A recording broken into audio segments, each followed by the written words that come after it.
Hello guys, जय श्री कृष्णा, राधे राधे। स्वागत है आपका हमारे चैनल में। तो चलिए कहानी को शुरू करते हैं। आज की कहानी का शीर्षक है, आखिर कौन था वो आदमी जिसे घर से निकाला। कौन था वो आदमी जिसको बरसों पहले नाली का कीड़ा कहकर ठुकरा दिया गया था। जब बरसों बाद सामने आया तो उसकी हैसियत देखकर सभी के पैरों तले जमीन खिसक गई। सड़क पर भारी ट्रैफिक के बीच गौरी जल्दी जल्दी रोड क्रॉस करने की कोशिश कर रही थी, लेकिन एक के बाद एक गाड़ियां आती जा रही थी। गौरी मन ही मन गो बड़बड़ाने लगी, हे भगवान, आप तो मेरे बारे में सब जानते हो। मैं और मेरी माँ किन हालातों से गुजर रहे हैं, फिर भी आपको मुझ पर दया नहीं आती। कम से कम आज का इंटरव्यू तो क्लियर करवा देना प्लीज। दिमाग में यही विचार चल रहे थे कि उसी समय उसके पास से तेज गति में आ रही एक गाड़ी गुजरी और कीचड़ के छींटे उछलकर उसके कपड़ों पर गिर गए। अब यही होना बाकी रह गया था। सड़क के बीचों बीच खड़ी गौरी जोर से चिल्लाई, लेकिन शायद अभी इतना काफी नहीं था। अचानक एक बड़ी सी गाड़ी आई और गौरी उस गाड़ी से टकरा गई। चोट तो उसे नहीं लगी थी, परंतु गाड़ी से टकराने के कारण वो कीचड़ भरी सड़क पर गिर गई। गौरी के गुस्से का कोई ठिकाना नहीं था। उसी समय कार के मालिक गाड़ी से निकलकर बाहर आए और गौरी को उठने में मदद करने लगे और फिर बोले, आई एम सॉरी बेटी, तुम्हें लगी तो नहीं। गौरी, जिसके कपड़े कीचड़ के कारण पूरी तरह से खराब हो चुके थे, गुस्से से भड़कते हुए बोली, अच्छा, पहले तो आप जैसे अमीर लोग सड़क पर तेज गति में गाड़ी दौड़ाते हैं और फिर अगर राह चलते किसी को ठोकर लग जाए तो सहानुभूति दिखाने का नाटक करने लगते हैं। अगर लगी भी होती तो भी क्या कर लेते आप? मेरा मुंह बंद करने के लिए मुझे कुछ पैसे ऑफर कर देते। नहीं चाहिए मुझे आपके पैसे। बोलते हुए गौरी सड़क पर गिरे हुए अपने सर्टिफिकेट्स उठाने लगी। मैं बेहद शर्मिंदा हूँ बेटी, तुम्हारा ज्यादा नुकसान तो नहीं हुआ। अंकल, अब आपके शर्मिंदा होने से मुझे नौकरी तो नहीं मिल जाएगी। केवल आपके कारण ही मैं इंटरव्यू देने नहीं जा सकी। इतना कहकर जैसे ही गौरी आगे बढ़ने लगी, तभी वो व्यक्ति बोले, मगर मेरी बात तो सुनो बेटी, कहिए क्या कहना है, क्या कहना चाहते हैं आप? गौरी ने बड़ी बेरुखी से कहा तो वो व्यक्ति बोला, मेरा नाम राजीव राघव है, ये मेरा विजिटिंग कार्ड है।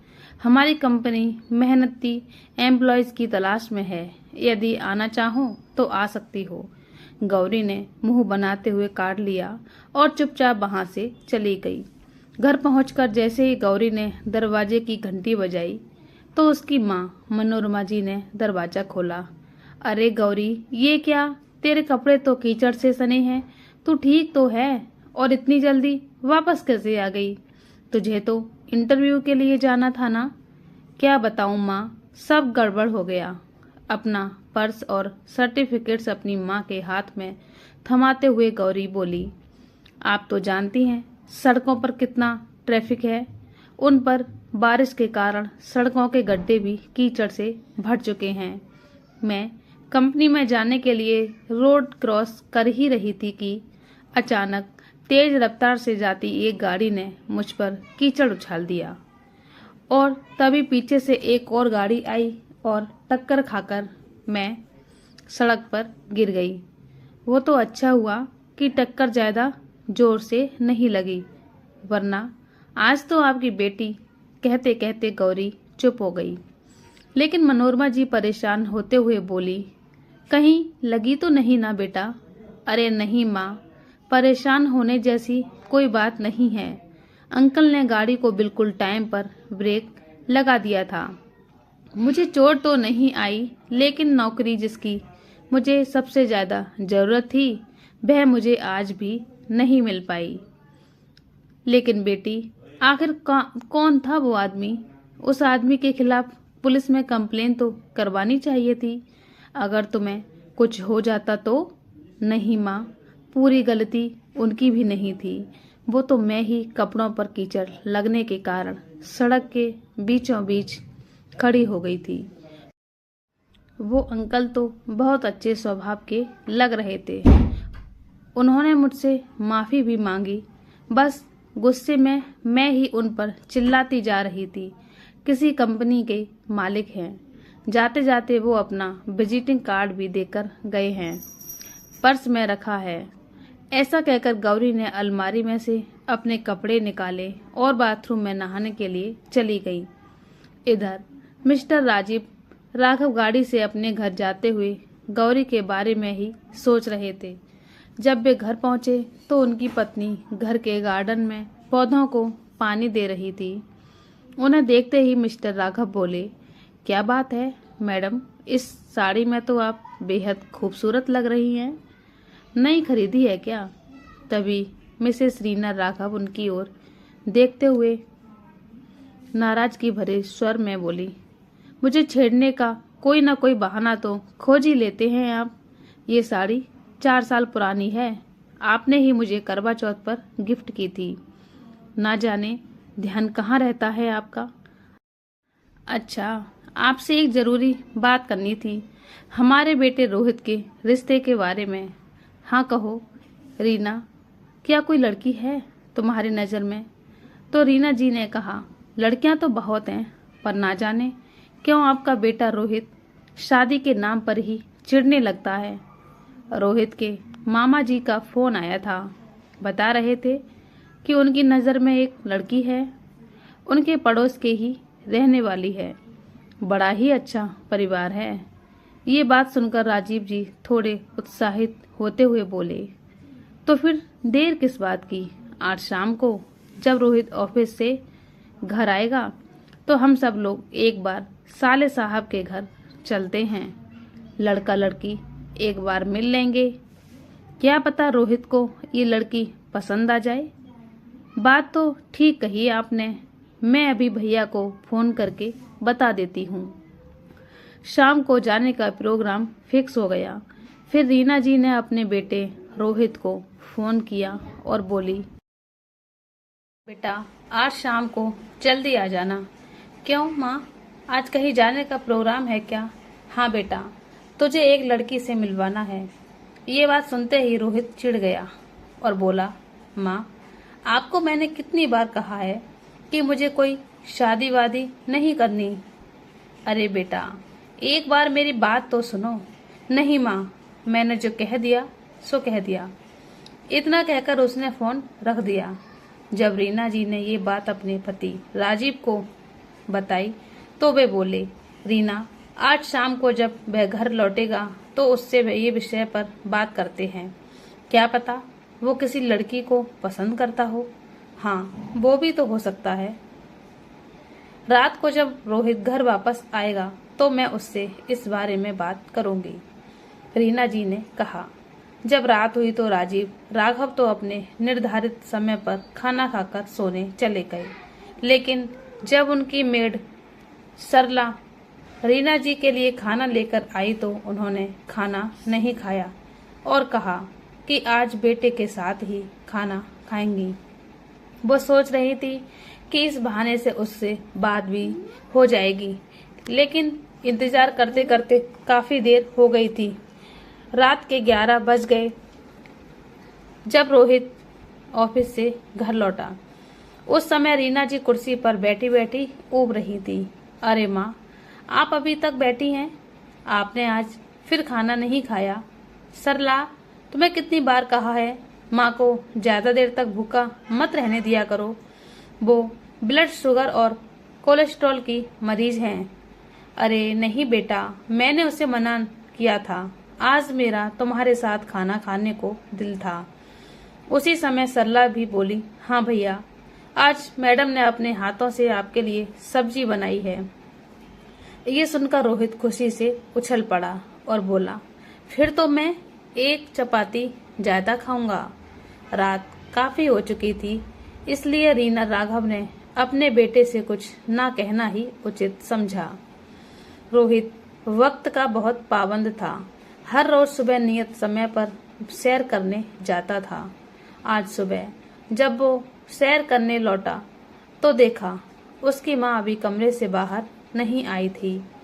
तो वह माँ से मिलने के लिए उनके कमरे में चला गया तो उसकी माँ उठ चुकी थी और किसी सोच विचार में गुम थी। क्या सोच रही हो माँ? ऐसा क्या देख लिया मोबाइल में?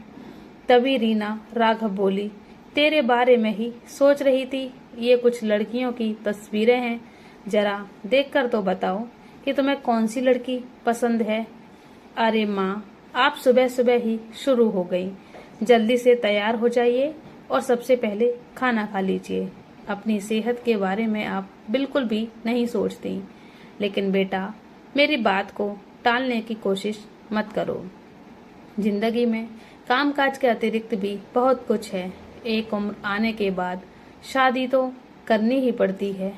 ये देख, तेरे मामा जी ने एक से एक खूबसूरत और अच्छे परिवार की लड़कियों की तस्वीरें भेजी हैं। मोबाइल पर उंगलियां चलाते हुए रीना जी बोलती जा रही थी और जैसे ही मोबाइल से नजर हटाई और सामने देखा तो रोहित वहां से उठकर जा चुका था। ना जाने इस लड़के को शादी के नाम से इतनी नफरत क्यों है। आज फिर मुझे चकमा देकर निकल गया। उधर गौरी आज फिर से इंटरव्यू देने जाने के लिए तैयार हो रही थी।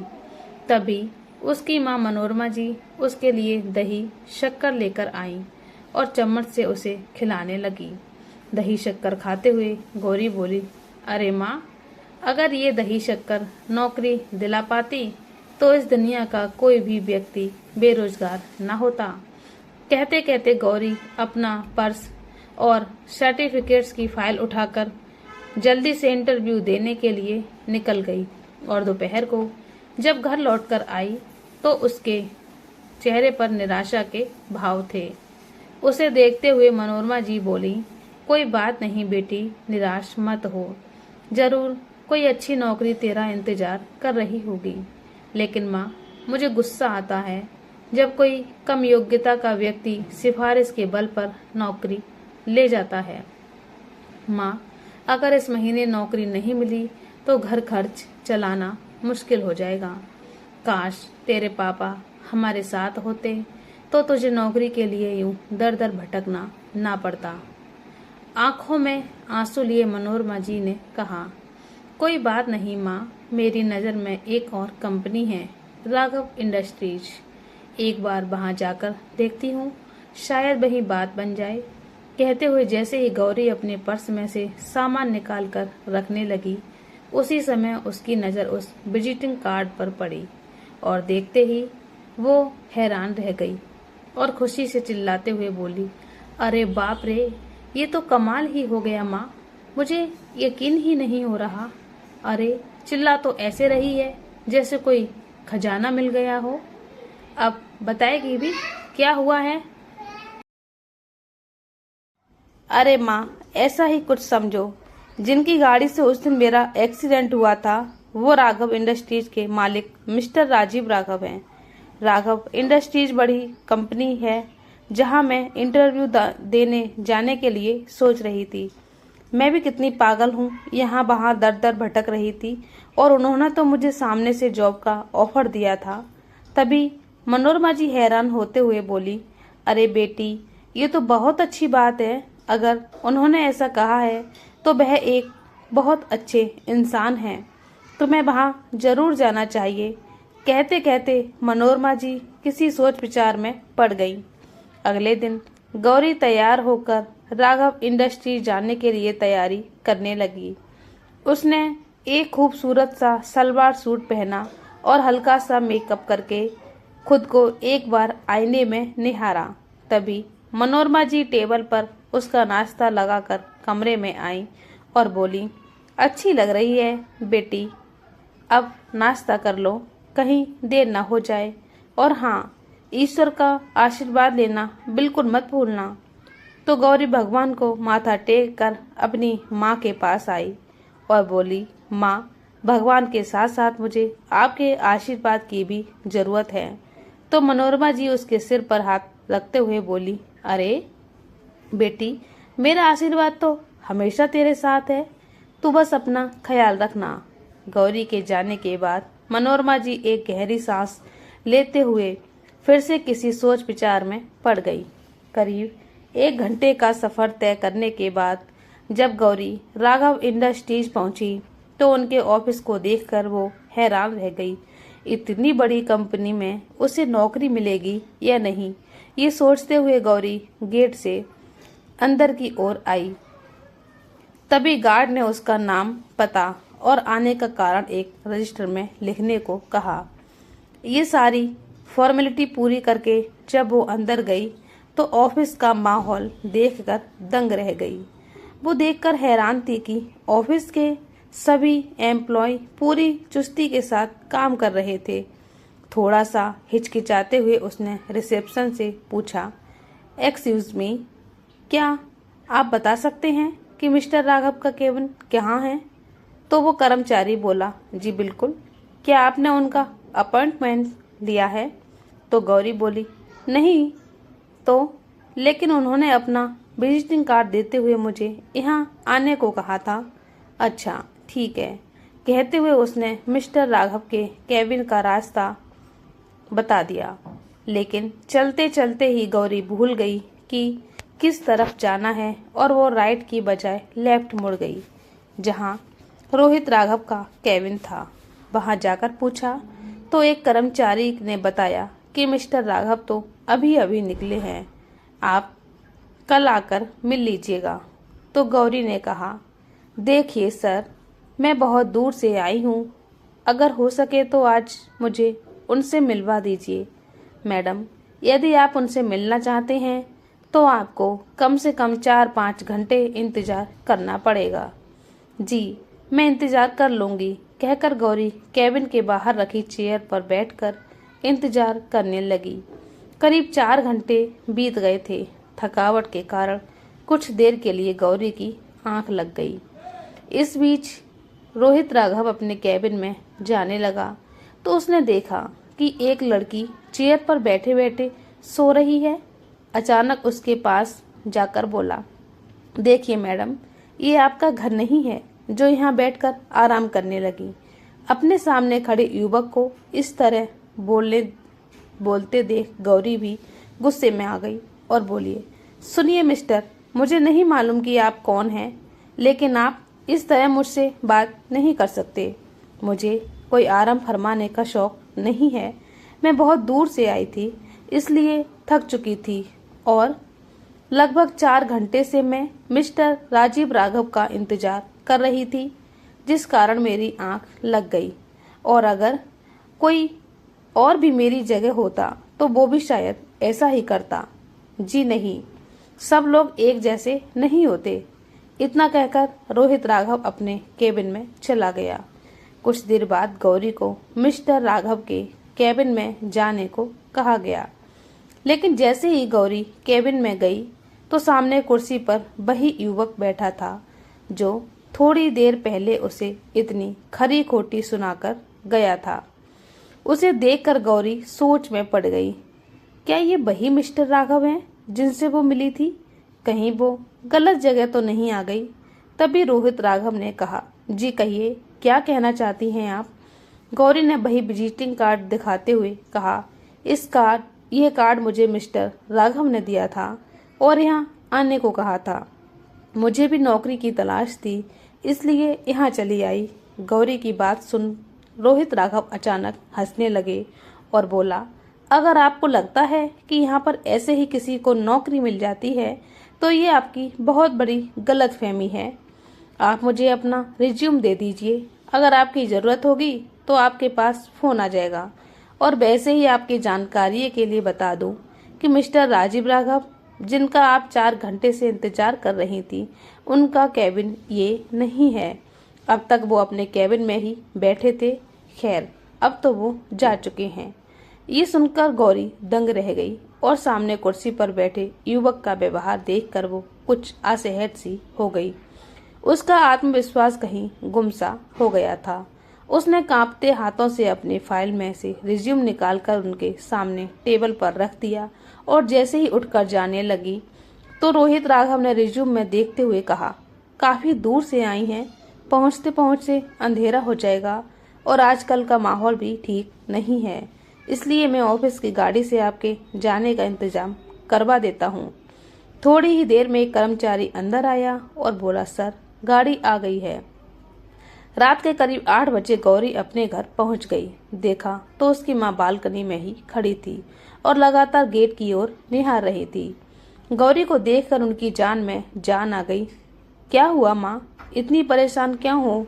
अरे बेटा, मुझे तेरी चिंता सता रही थी, ऊपर से तेरा फोन भी नहीं लग रहा था और तू तो जानती है कि तेरे पापा के जाने के बाद कहते कहते मनोरमा जी रुआंसी सी हो गई।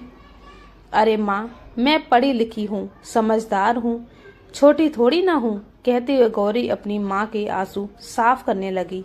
अच्छा, जल्दी से फ्रेश होकर आजा, खाना तैयार है। खाना खाते हुए मनोरमा जी ने बेटी से पूछा, अच्छा ये तो बता, सब कैसा रहा? ठीक ही था। वहाँ मिस्टर राघव से बात हुई या नहीं? पता नहीं माँ, मैं बहुत ज्यादा थक गई हूँ, इसलिए सोने जा रही हूँ, कहते हुए गौरी अपने कमरे में चली गई। मनोरमा जी समझ नहीं पा रही थी कि आखिर हुआ क्या है। उधर अपने बिस्तर पर लेटी हुई गौरी समझने की कोशिश कर रही थी कि आखिर ये रोहित राघव है किस तरह के इंसान। पहले तो मेरे साथ इतना बुरा व्यवहार किया और उसके बाद मेरा ध्यान रखते हुए ऑफिस की गाड़ी से मुझे घर ड्रॉप करवाया। इधर घर पहुंचने के बाद रोहित राघव भी गौरी के बारे में ही सोच रहा था। सोचते सोचते उसके चेहरे पर एक मुस्कान आ गई। उसी समय मिस्टर राजीव राघव उसके कमरे में आए और बोले, अरे वाह, आज तो हमारे बेटे के चेहरे पर मुस्कुराहट है, क्या बात है? अरे कुछ नहीं पापा, आज ऑफिस में एक लड़की आई थी, आपका विजिटिंग कार्ड दिखा रही थी, कह रही थी कि आपने उसे ऑफिस आने को कहा था। तो राजीव राघव सोच में पड़ गए कि ऐसी कौन सी लड़की आई होगी जिसे मैंने विजिटिंग कार्ड दिया था। वो दिखने में कैसी थी बेटा? राजीव ने पूछा तो रोहित बोला, आम लड़कियों की तरह उसने सलवार सूट पहना हुआ था। अच्छा, अब याद आया, उस दिन मैंने बताया था ना, मेरी कार के सामने एक लड़की आ गई थी और बाल बाल बची थी। मेरे ख्याल से ये वही लड़की है, लेकिन बहुत भली लड़की थी और खुददार भी। कहीं इंटरव्यू देने जा रही थी, तब उसे मेरी कार से टक्कर लग गई और वो कीचड़ में गिर गई थी। उसकी जगह कोई और होती तो मुझसे पैसे ऐंठने के लिए FIR दर्ज करवाने की धमकी दे सकती थी, लेकिन उसने ऐसा कुछ नहीं किया। अच्छा, तो तुमने क्या कहा? बड़ी उम्मीद लेकर आई होगी वो, राजीव जी ने पूछा तो रोहित ने कहा, पापा वो लड़की तो मुझे बड़ी बेवकूफ लगी। पूरे 4 घंटे मेरे कैबिन के बाहर बैठकर आपका इंतजार किया उसने, एक बार भी किसी से पूछा तक नहीं कि वो कैबिन किसका है। और उसके बाद जब अंदर आई तो मुझसे बात करते हुए भी उसकी आवाज और हाथ कांप रहे थे। नहीं बेटा, वो लड़की बेवकूफ नहीं है। हाँ, कभी कभी हालात जरूर एक इंसान को बेवकूफ बना देते हैं। ये सुनकर रोहित सोच में पड़ गया। अगले दिन जब वो ऑफिस पहुंचा तो उसके कानों में अभी तक अपने पिता द्वारा कहे गए शब्द गूंजते जा रहे थे कि कभी कभी परिस्थितियां ऐसी हो जाती हैं कि एक इंसान को बेवकूफ बना देती हैं। हो सकता है कि पापा की बात सही हो, उसे एक बार मौका जरूर देना चाहिए। सोचते हुए राहुल ने उसका रिज्यूम निकाला और अपनी सेक्रेटरी को बुलाया। उसे गौरी का रिज्यूम देकर कहा कि इसमें दिए गए नंबर पर फोन करो और इस लड़की को कल आने को कहो। इधर जैसे ही गौरी के पास फोन आया कि उसे अगले दिन ऑफिस बुलाया गया है, तो गौरी को अपने कानों पर यकीन नहीं हुआ। उसकी खुशी का तो ठिकाना ही नहीं था। उत्साहित होते हुए रसोई में खाना बनाती अपनी माँ के पास दौड़ती हुई गई और माँ के गले लग गई। माँ, एक बहुत बड़ी खुशखबरी है, आप यकीन नहीं करेंगी, अभी अभी मेरे पास किसका फोन आया। अरे बेटी, अब पहेलियां मत बुझाओ, बता भी दो किसका फोन था। अरे माँ, मुझे कल राघव इंडस्ट्रीज में बुलाया गया है इंटरव्यू के लिए। सच, ये तो बड़ी खुशी की बात है। मनोरमा जी की आंखों में एक चमक सी आ गई और फिर बोली, अच्छा बेटी, कल क्या पहनकर जाना है वो अभी से निकाल कर रख दे, नहीं तो हमेशा पूरे समय पर तो अपनी ड्रेस को लेकर कंफ्यूज हो जाती है। और आज समय से सो जाना। इंटरव्यू की चिंता में अगली सुबह गौरी की नींद जल्दी खुल गई और फिर वही हुआ जो हमेशा से होता आया था। अपनी ड्रेस को लेकर उसे फिर कंफ्यूजन हो गया। फिर उसने एक खूबसूरत सी टॉप के साथ जीन्स निकाली और एक ऑफिस गर्ल की तरह तैयार हो गई। तभी उसकी माँ मनोरमा जी कमरे में आई और बोली, आज तो तुम बहुत प्यारी लग रही हो। पता है बिटिया, तेरे पापा का ही सपना था कि उनकी बेटी एक दिन अपने पैरों पर खड़ी हो जाए। आज अगर वो होते तो बहुत खुश होते। और फिर बोली, मैं भी ना क्या बातें लेकर बैठ गई। अब जल्दी कर, कहीं तुझे देर न हो जाए। आज जब गौरी ऑफिस पहुंची तो उसे किसी से कुछ पूछना नहीं पड़ा। वो सीधे मिस्टर रोहित राघव के केबिन तक पहुंच गई और बाहर बैठकर इंतजार करने लगी। थोड़ी ही देर में उसे अंदर बुला लिया गया। सामने देखा तो रोहित राघव के साथ वहां पर 4 लोग और बैठे थे, जिनमें से एक मिस्टर राजीव राघव भी थे। गौरी ने सर झुकाकर सभी का अभिवादन किया। सबने बारी बारी से अपने सवाल पूछे और गौरी ने बड़े आत्मविश्वास के साथ उनके सभी सवालों का जवाब दिया। फिर राजीव जी ने उसे बाहर इंतजार करने को कहा। थोड़ी देर के बाद मिस्टर राघव बाहर आए। तभी गौरी ने उठकर उनके चरण स्पर्श किए तो उसे आशीर्वाद देते हुए राजीव जी बोले, बेटी, तुम्हें जल्दी ही फोन करके जानकारी दे दी जाएगी और मुझे विश्वास है कि जब तुम हमारी कंपनी में ज्वाइन करोगी तो इसे बहुत ऊंचाई पर ले जाओगी। शुक्रिया कहकर जैसे ही गौरी बाहर निकलने लगी तो राजीव जी ने ड्राइवर को बुलाया और गौरी को उसके घर छोड़ने को कहा। इधर मिस्टर रोहित राघव आज उसके आत्मविश्वास से बहुत प्रभावित हो चुके थे। न चाहते हुए भी वे बार बार गौरी के बारे में ही सोच रहे थे। फिर खुद से ही बोल उठे, आखिर मैं गौरी को इतना पसंद क्यों करने लगा हूँ। लेकिन अगले ही पल मन ही मन बोले, नहीं, अब मेरी जिंदगी में किसी लड़की के लिए कोई जगह नहीं है। एक बार प्यार में धोखा खाने के बाद मैं फिर से इस मुसीबत में नहीं पड़ सकता। दरअसल करीब 3 वर्ष पहले रोहित को एक खूबसूरत लड़की से प्यार हो गया था। धीरे धीरे बात यहाँ तक पहुँच गई कि दोनों ने साथ जीने मरने की कस्में भी खा ली। रोहित ने सोच लिया था कि वो शादी करेगा तो सिर्फ उसी लड़की से। लेकिन एक दिन रोहित के एक गहरे मित्र ने उसे जो कुछ बताया, रोहित के पैरों तले जमीन खिसक गई। और जब उसने सब कुछ पता करवाया तो मालूम पड़ा कि वो लड़की तो पहले से ही शादीशुदा थी और केवल दौलत के लिए उससे प्यार का ढोंग कर रही थी। उस दिन के बाद से उसका प्यार भी विश्वास से उठ गया और उसने कसम खा ली कि अब उसकी जिंदगी में कोई दूसरी लड़की नहीं आएगी जो उसकी भावनाओं के साथ खेल सके। परंतु आज ना जाने क्यों उसे फिर से प्यार का एहसास होने लगा था। अगली सुबह जब रोहित सुबह की सैर करके घर वापस लौटे तो मिस्टर राघव उनका इंतजार कर रहे थे। उन्हें देखकर बोले, तो बेटा, क्या सोचा तुमने? किस बारे में पापा? अरे बेटा, तुम्हारी पर्सनल सेक्रेटरी के लिए कल जो इंटरव्यू लिया था, मैं उसकी बात कर रहा हूँ। अपनी जिंदगी के पिछले अनुभवों को देखते हुए रोहित गौरी से दूर ही रहना चाहता था, इसलिए बोला, मुझे तो लगता है कि पहले वाली पर्सनल सेक्रेटरी ही ठीक है। लेकिन बेटा, मुझे तो गौरी इस पोस्ट के लिए बिल्कुल सही लगी और ये मैं उसकी क्वालिफिकेशन के बल पर नहीं बल्कि इसलिए कह रहा हूँ कि वो लड़की बाकी लोगों से बहुत अलग है और बाकी लोगों से कहीं ज्यादा प्रतिभाशाली भी। ठीक है पापा, मैं बाकी सभी से पूछकर आपको बताता हूँ। ऑफिस पहुंच गए। जब रोहित ने सब लोगों की राय जाननी चाही तो सभी ने गौरी का ही नाम लिया। अब रोहित के पास उसे सेलेक्ट करने के लिए अलावा और कोई रास्ता नहीं बचा था, इसलिए उसने अपने पिता को फोन करके अपना फैसला बता दिया। सुबह के करीब 10 बज रहे थे जब गौरी का मोबाइल बज उठा, लेकिन वह अभी तक सो रही थी। रात भर ऑफिस के बारे में जो सोचती रही थी। बेटा, तेरे मोबाइल की बेल बज रही है और तू है कि निश्चिंत होकर आराम से सो रही है, मनोरमा जी ने कहा। लेकिन गौरी तो गहरी नींद में थी, तो आखिरकार मनोरमा जी को ही फोन उठाना पड़ा। लेकिन जैसे ही फोन उठाया तो दूसरी ओर से मिस्टर राजीव राघव की आवाज आई।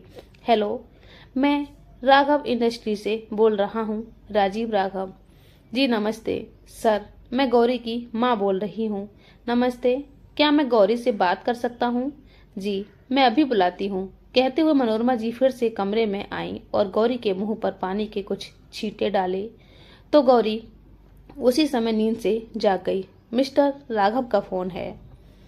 मनोरमा जी ने धीरे से कहा तो गौरी ने अपनी माँ के हाथ से फोन लेते हुए कहा, हेलो, गुड मॉर्निंग सर, मैं गौरी बोल रही हूँ। गुड मॉर्निंग बेटा, तो मैं ये बताने के लिए फ़ोन किया था कि कल से ही तुम हमारी कंपनी ज्वाइन कर सकती हो। Thank you so much sir, मैं कल समय पर पहुंच जाऊंगी। इतना कहकर गौरी ने फ़ोन रख दिया। इधर मिस्टर राजीव राघव से बात करने के बाद मनोरमा जी कुछ परेशान सी हो गई, क्योंकि उन्हें वो आवाज़ बहुत जानी पहचानी सी लग रही थी। अरे माँ, आपकी किस चिंता में डूबी हैं?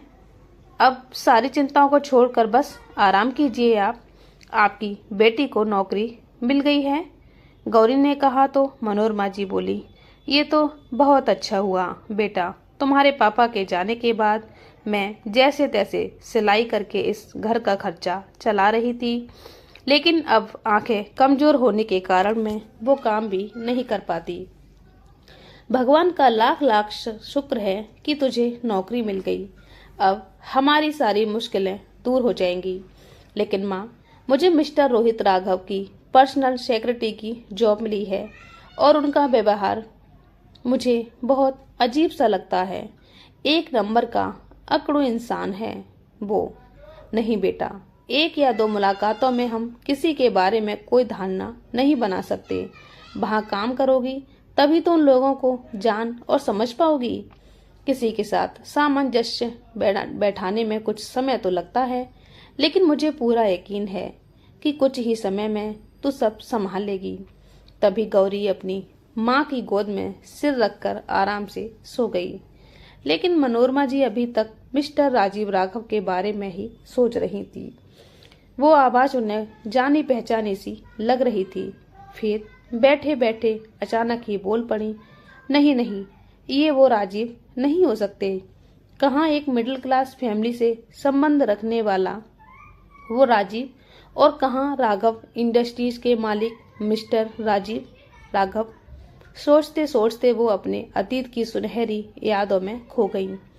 एक समय था जब वो कॉलेज में पढ़ती थी, तो इस कॉलेज में एक मध्यम वर्ग के परिवार का एक साधारण सा लड़का राजीव भी पढ़ा करता था।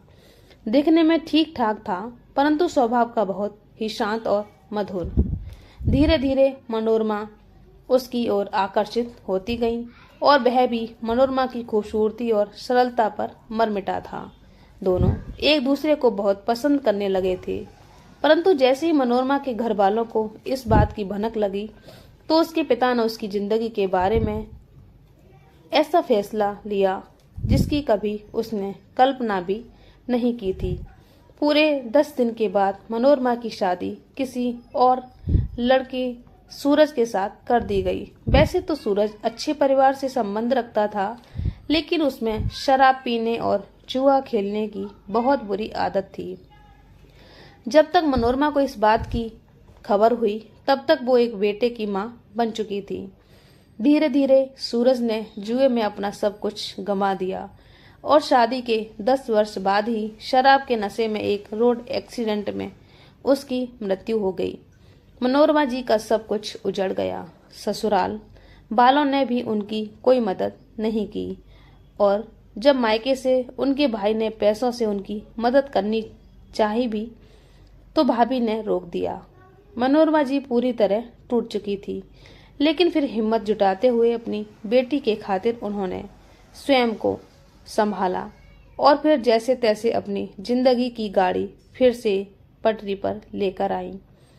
पुरानी बातें याद करते करते मनोरमा जी की आंखों में आंसू आ गए।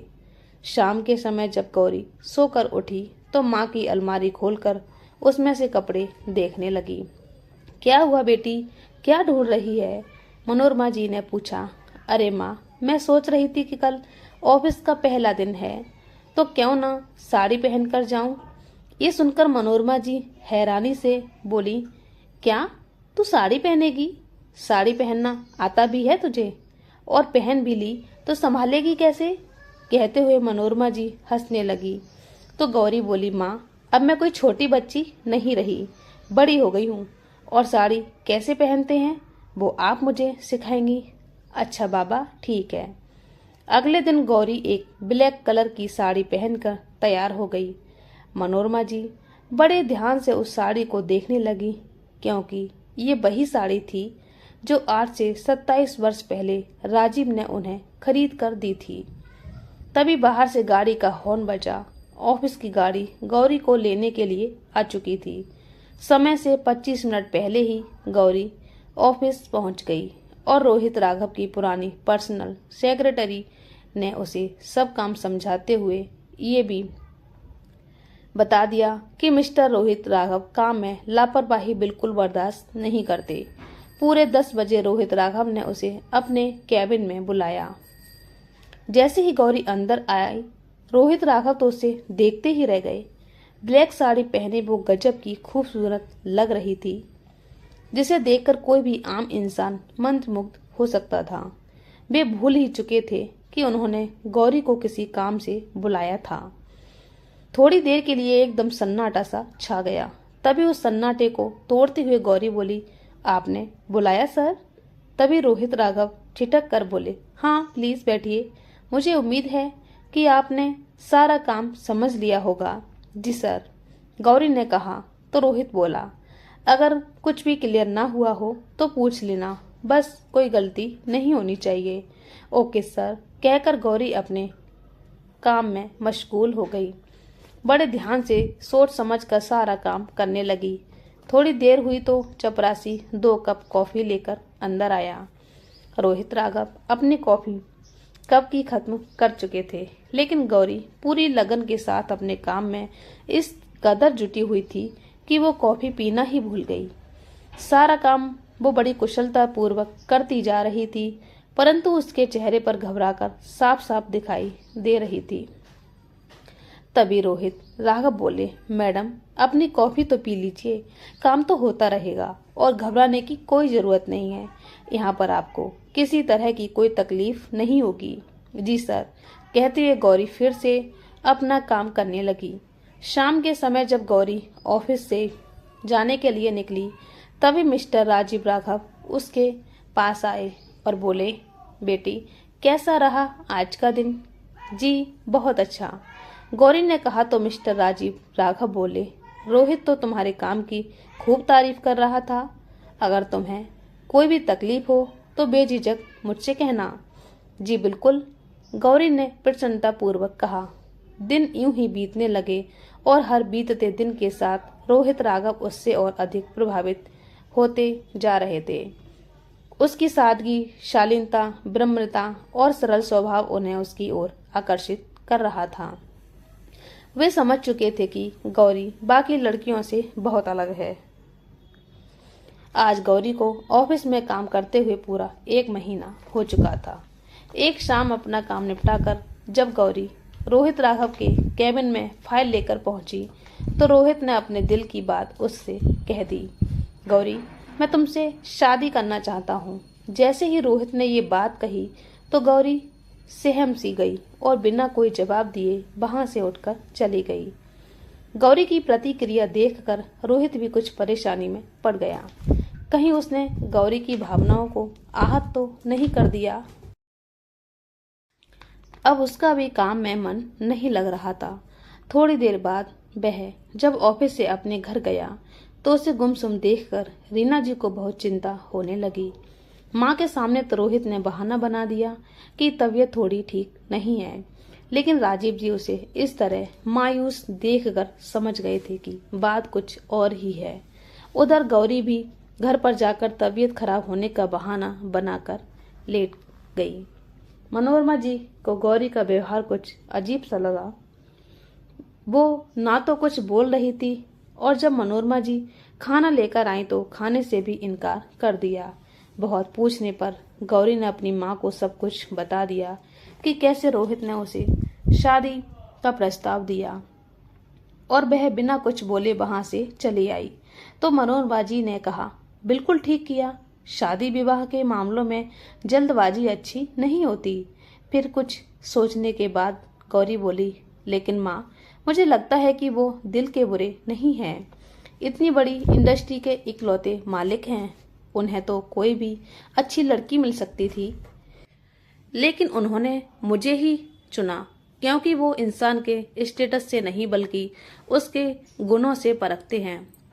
ठीक है बेटा, लेकिन सोच समझकर ही फैसला करना। मनोरमा जी इतना कहकर रसोई घर में चाय बनाने चली गईं। काफी देर सोचने विचारने के बाद गौरी एक फैसले पर पहुंच गई और उसने अपना फोन उठाकर रोहित के नंबर पर एक मैसेज लिखा था, जिसमें लिखा था, मैं भी आपको पसंद करने लगी हूँ। मेरा जवाब हाँ है।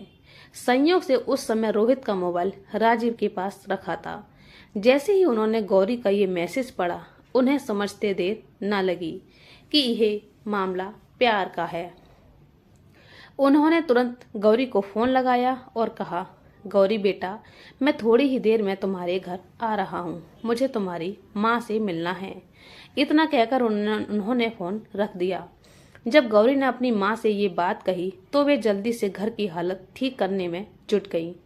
तब तक गौरी भी चाय के साथ परोसने के लिए स्नैक्स बनाने की तैयारी कर चुकी थी। करीब आधे घंटे बाद दरवाजे की बेल बजी। गौरी ने दरवाजा खोला तो सामने राजीव जी खड़े थे। उसने झुककर उनके पांव छुए तो मिस्टर राघव ने उसे आशीर्वाद दिया और फिर अपनी माँ से मिलवाते हुए गौरी बोली, सर, ये मेरी माँ हैं।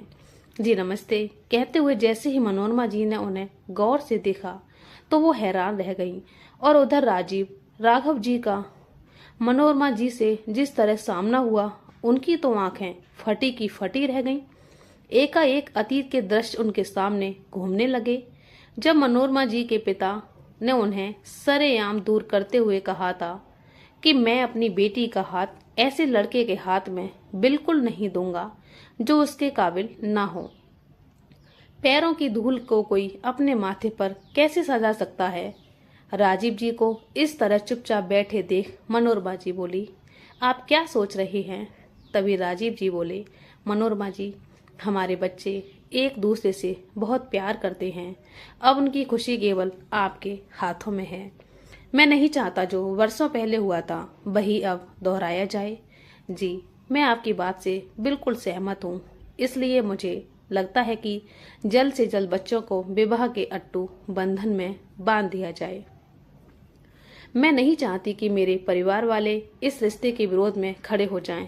इसलिए शादी के बाद ही उन्हें इस बारे में खबर करना बेहतर होगा।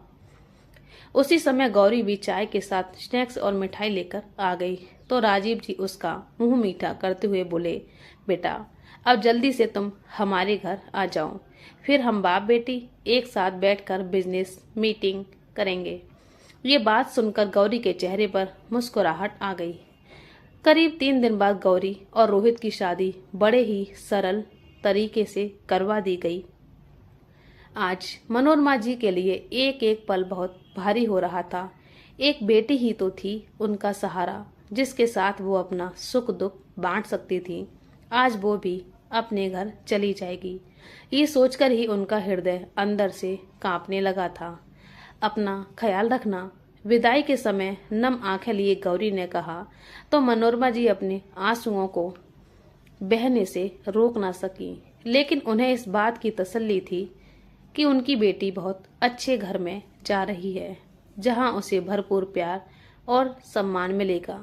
सुनियोजित तरीके से शादी संपन्न हो जाने के बाद मनोरमा जी ने अपने परिवार के लोगों को ये सूचना दे दी और ये भी बता दिया कि 2 दिन बाद रिसेप्शन की पार्टी है। लेकिन रिसेप्शन के दिन वो ये देखकर हैरान थी कि पैसा लोगों के विचारों को किस कदर प्रभावित करता है, क्योंकि उनके जो मायके वाले आज से 27 वर्ष पहले उनकी शादी के सख्त खिलाफ थे, आज गौरी और रोहित की जोड़ी को देखकर तारीफों के पुल बांध रहे थे और गौरी के भाग्य की सराहना कर रहे थे।